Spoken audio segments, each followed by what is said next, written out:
বন্ধুরা, তোমরা সবাই রোবট 2 মুভিটা তো অবশ্যই দেখেছো, যেটাকে 570 কোটি টাকা খরচ করে বানানো হয়েছিল। তাই তোমাদের মনে হয়তো একটা প্রশ্ন ওঠে যে এই মুভিটাকে কিভাবে শ্যুট করা হয়েছিল, কারণ মুভিটার ভিতরে আমাদেরকে প্রচুর পরিমাণে অ্যাকশন সিন দেখানো হয়েছিল। তাই চলো আজকে আমি তোমাদেরকে রোবট 2 মুভির বিহাইন্ড দ্য সিন দেখাবো। কিন্তু বন্ধুরা, সেটা দেখার আগে তোমরা যদি আমার চ্যানেলে প্রথমবার এসে থাকো তাহলে ভিডিওটাতে একটা লাইক দিয়ে চ্যানেলটাকে সাবস্ক্রাইব করে দাও। সবার প্রথমে তোমরা এই সিনটাকে দেখো, যেখানে সমস্ত মানুষের হাত থেকে মোবাইল ফোনগুলো আকাশের উপরে উড়ে যাচ্ছিল। তাছাড়াও আমাদেরকে আশেপাশে অনেক বড় বড় বিল্ডিং আর রাস্তাও দেখানো হয়েছিল। কিন্তু এই সিনটাকে শ্যুট করা হয়েছিল ব্যাঙ্গালোরের একটা ফিল্ম সিটিতে, যেখানে চারিদিকে গ্রিন স্ক্রিন লাগিয়ে সিনগুলোকে খুব পারফেক্টভাবে শ্যুট করা হয়েছিল। তাছাড়াও মুভিতে বশীকরণের 3তলা ল্যাব দেখানো হয়েছিল।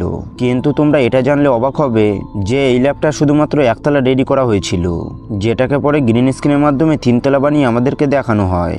এরপর মোবাইলে ভরা ট্র্যাক যখন রাস্তা দিয়ে যাচ্ছিল তখন ওই সিনটাকে কিভাবে শ্যুট করা হয়েছিল সেটা একবার দেখুন।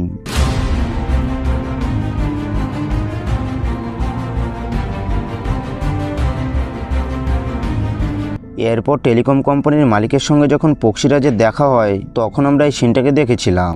কিন্তু এই সিনটাকে শ্যুট করার জন্য প্রচুর পরিমাণে টিউবলাইটের ব্যবহার করা হয়েছে।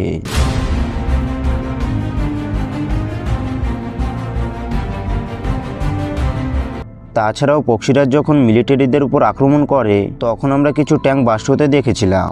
কিন্তু তোমরা এটা জানলে অবাক হবে যে এখানে থাকা একটাও ট্যাঙ্ক আসল ছিল না, বরং শুটিংটাকে পারফেক্ট দেখানোর জন্য কিছু নকল ট্যাঙ্ক বানানো হয়েছিল।